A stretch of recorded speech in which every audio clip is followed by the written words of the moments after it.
بسم اللہ الرحمن الرحیم۔ السلام علیکم۔ آج پھر میں آپ لوگوں کے سامنے حاضر ہوں پیر اجمل رضا قادری کا خوبصورت سا بیان لے کے، تو چلیں سنتے ہیں آپ اور میں۔ اگر ویڈیو اچھی لگا کریں تو پلیز لائک کر دیں، فیملی اینڈ فرینڈ میں بھی شیئر کر دیں، اور اگر آپ میری ویڈیو کو فرسٹ ٹائم دیکھ رہے ہیں تو بیل آئیکن کو ضرور آل پہ پریس کر دیں، جس سے آنے والی ہر نئی نوٹیفیکیشن آپ کو بر وقت موصول ہو جایا کرے گی۔ اور وہ جو ہمارے اپنے دنیا سے رخصت ہو گئے، ان کے ساتھ جو ہمارا رشتہ باقی ہے وہ دعاؤں کا رشتہ ہے۔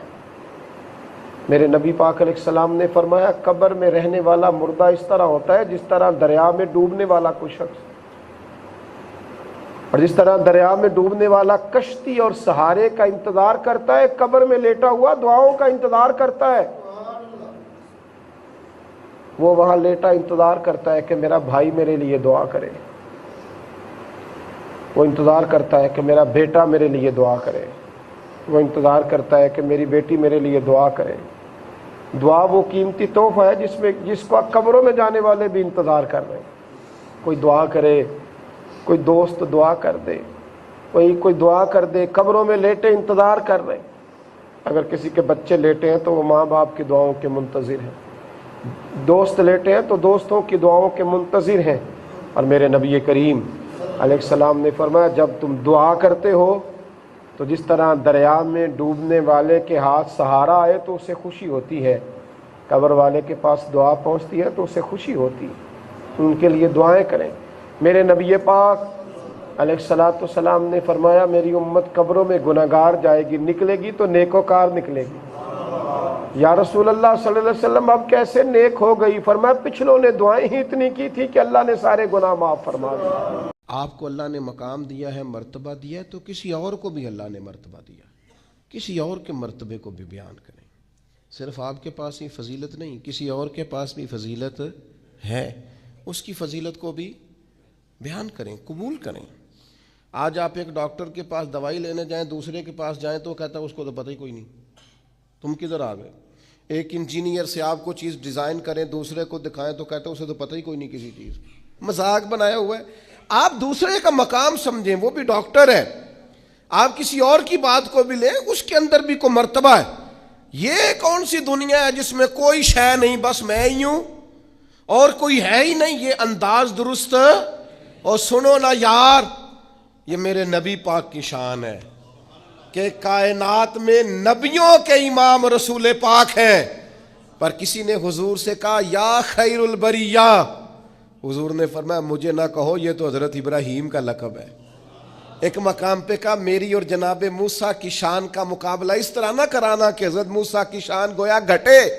رسول پاک نے حضرت عیسیٰ کا مرتبہ بیان کیا، جناب یوسف کا مرتبہ بیان کیا، حضرت صدیق کی شان بیان کی، سیدنا فاروق کی عظمت بیان کی، حضرت عثمان کو حیا والا کہا، مولا علی کی عظمتیں بیان کی، نبی کریم علیہ السلام نے جناب عمار ابن یاسر کی شان بیان کی، ابو عبیدہ بن جراح کو امین امت کہا، اور کریم نے فرمایا بلال کیا عمل کرتے ہو؟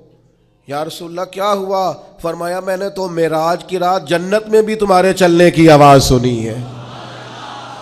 یہ عظمتیں بیان کرنے کا طریقہ میرے نبی پاک کا۔ تو نے ہر شخص کی قسمت میں یہ عزت لکھی، آخری خطبے کی صورت میں وصیت لکھی۔ حضور نے کہا یتیم کی پرورش کرو گے تو یہ ملے گا، بیواؤں کا خیال رکھو گے تو یہ ملے گا، مسکین کو یہ ملے گا، استاد کی یہ شان، باپ کی یہ شان، بیٹی کی یہ شان۔ نبی پاک تو عظمتیں دیتے، دوسروں کا مقام و مرتبہ سب سے بڑے ہو کر حضور اگر دوسروں کی عظمت کا خیال رکھتے ہیں تو ہم ایک دوسرے کی عظمت کا کیوں خیال نہیں رکھتے؟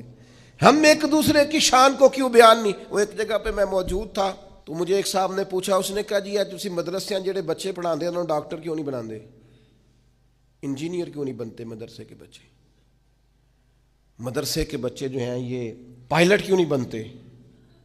تو میں نے ان سے کہا آپ مجھے بتائیں جو بچے میڈیکل کالج میں پڑھتے ہیں وہ عالم دین کیوں نہیں بنتے؟ جو میڈیکل کالج میں پڑھتے ہیں وہ انجینئر کیوں نہیں بنتے؟ ڈاکٹر سے کبھی کسی نے کہا تو ڈاکٹر ہے انجینئر کیوں نہیں؟ پوچھا کبھی؟ پائلٹ سے آپ نے کہا جناب تو پائلٹ ہے ڈاکٹر کیوں نہیں؟ عجیب بیوقوفی ہے نا بھئی، یہ الگ ایک تعلیم ہے، ایک الگ سکول آف تھاٹ ہے، یہ باقاعدہ ایک ڈگری ہے۔ آپ پاگل ہیں؟ آپ ڈاکٹر سے پوچھو وہ پائلٹ کیوں نہیں، تو میں آپ کو بتا دیتا ہوں مدرسے کا طالب علم ڈاکٹر کیوں نہیں. پوچھیں آپ، یہ الگ ایک ڈگری ہے، اس کے اندر اسپیشلائزیشن ہے. جب بچہ درس نظامی کرتا ہے تو پھر اس سے پوچھا جاتا ہے تو انہیں شیخ الحدیث بننا ہے، شیخ القرآن بننا ہے، شیخ الفقہ بننا ہے، فقہ میں تخصص کرنا ہے، حدیث میں کرنا ہے، تفسیر میں کرنا ہے. یہ الگ ایک پورا شعبہ ہے. امت کو اپنی رہنمائی کے لیے اگر ڈاکٹر کے مشورے کی ضرورت ہے تو عالم کے مشورے کی ضرورت نہیں. تو عجیب فلسفہ ہے نا جی. اور روز جس کا جی چاہتا ہے وہ ٹی وی آ کہتا ہے جی مدرسوں میں بچے ڈاکٹر کیوں نہیں بنتے. آپ مجھے بتائیں میڈیکل کے بچے عالم کیوں نہیں بنتے، میڈیکل کے بچے پائلٹ کیوں نہیں بنتے. مذاق بنا رکھا ہے آپ نے. باقی یہ ہے کہ آپ ہمارے پاس آئیں، مدرسوں کے بچوں کے پاس بیٹھیں، اور میں ذمہ داری سے کہتا ہوں ابھی تو ان بچوں کو بھی اپنی شان کا نہیں پتہ ان کی کتنی ہے. آپ ان کے پاس آ کے بیٹھیں، انشاءاللہ کسی ڈاکٹر سے کم نظر نہیں آئیں گے، کسی لیکچرار سے چھوٹے نظر نہیں آئیں گے. انشاءاللہ یہی چراغ جلے گا تو روشنی ہوگی. تو میرے عزیز عاجزی کریں، دوسرے کے وجود کو تسلیم کریں، اس کے وجود کو قبول کریں. میں الحمدللہ مدرسے کا پڑھا ہوا ہوں، لیکن میری طبیعت خراب ہوتی ہے تو میں ڈاکٹر کے پاس جاتا ہوں. میں نے کبھی نہیں کہا کہ مجھے ڈاکٹر کی ضرورت نہیں، مجھے ہے. یہ ہم نے تعمیرات کی ہیں تو ہم نے باقاعدہ نقشہ نویس بلایا ہے، نقشہ نویسوں کے ساتھ میٹنگ کی ہے، جس کی ضرورت ہے اس کو بلایا ہے. ہر شعبے کا بندہ اس کی قدر کریں، اس کا احترام کریں. بلکہ وہ شخص جو صرف ایک سوئچ لگا دیتا ہے نا، جس کو آپ الیکٹریشین کہتے ہیں، اوے کہہ کے آواز دیتے ہیں، شان اس کی بھی بڑی زیادہ ہے. اس لیے کہ اگر وہ روشنی نہ کرے تو پھر بھی نظام چل سکتا. تو زندگی میں عاجزی کریں، دوسروں کے وجود کو قبول کریں، تھوڑا سا اپنی ذات سے اوپر اٹھ کے بھی سوچیں. سارے محکمے ہمارے ہیں، سارے ادارے ہی ہمارے ہیں، ان سب سے پیار کریں، کسی کے بارے میں اپنی رائے کو کبھی کمزور نہ کریں. کمنٹس میں ضرور بتائیے گا کہ آپ لوگوں کو میری یہ ویڈیو اچھی لگی. انشاءاللہ پھر آپ کے سامنے حاضر ہوں گی اسی طرح کی خوبصورت سی ویڈیو کے ساتھ. اب چاہتی ہوں اجازت. اللہ حافظ، اللہ نگہبان. Thanks for the watching.